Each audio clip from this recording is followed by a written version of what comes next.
Nasib Gubernur Riau Abdul Wahid dan sejumlah pihak yang terjaring operasi tangkap tangan atau OTT Komisi Pemberantasan Korupsi akan ditentukan hari ini. KPK akan segera mengumumkan status hukum mereka, termasuk siapa yang ditetapkan sebagai tersangka dalam kasus yang menjadi perhatian publik tersebut. Juru bicara KPK, Budi Prasetyo, menjelaskan bahwa penetapan tersangka dilakukan setelah pimpinan KPK melakukan ekspose kasus secara menyeluruh. Proses ekspose ini baru dilakukan pada Senin malam, sehingga pengumuman resmi mengenai siapa saja yang menjadi tersangka baru akan disampaikan pada hari ini. Budi menegaskan, seluruh pihak yang diamankan masih berstatus terperiksa, dan KPK memiliki waktu 1x24 jam untuk menentukan status hukum mereka. OTT yang dilakukan pada Senin, 13 November, menjerat 10 orang, termasuk Gubernur Riau Abdul Wahid. Selain itu, beberapa orang yang diamankan antara lain Dhani M. Nursalam, tenaga ahli gubernur, serta Tata Maulana, orang kepercayaan Abdul Wahid yang juga merupakan kader Partai Kebangkitan Bangsa, PKB, Riau. Semua pihak ini kini tengah menjalani pemeriksaan intensif untuk mengungkap dugaan tindak pidana yang terjadi. Dalam operasi ini, KPK menyita sejumlah barang bukti berupa uang dalam berbagai mata uang, termasuk rupiah, dolar Amerika, dan pound sterling. Total nilai yang diamankan diperkirakan mencapai sekitar 1,6 miliar rupiah. Uang ini diduga merupakan bagian dari penyerahan terkait dugaan pemerasan yang melibatkan pejabat daerah.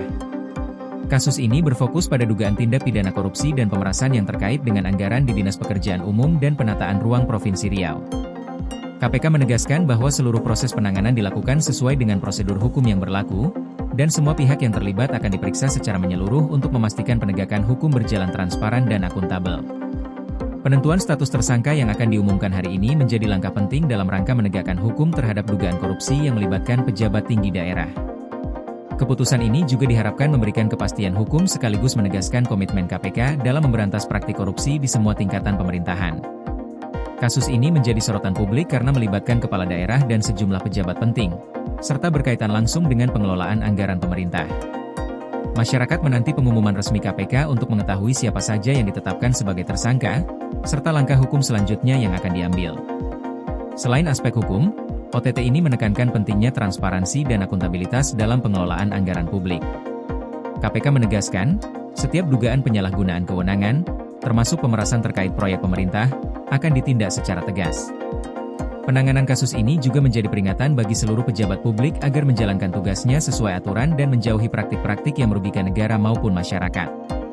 Dengan langkah-langkah ini, KPK berharap dapat memperkuat integritas penyelenggaraan pemerintahan daerah serta meningkatkan kepercayaan publik terhadap institusi penegak hukum. Proses penyidikan yang sedang berjalan akan memastikan bahwa seluruh fakta dan bukti dikumpulkan secara cermat, sehingga penentuan status hukum para pihak terkait dapat dilakukan secara tepat dan adil.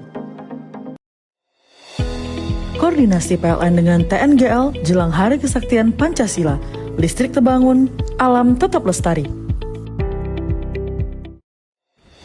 Panen perdana garam Aceh. PLN hadirkan energi untuk UMKM di momen menyambut Hari Kesaktian Pancasila.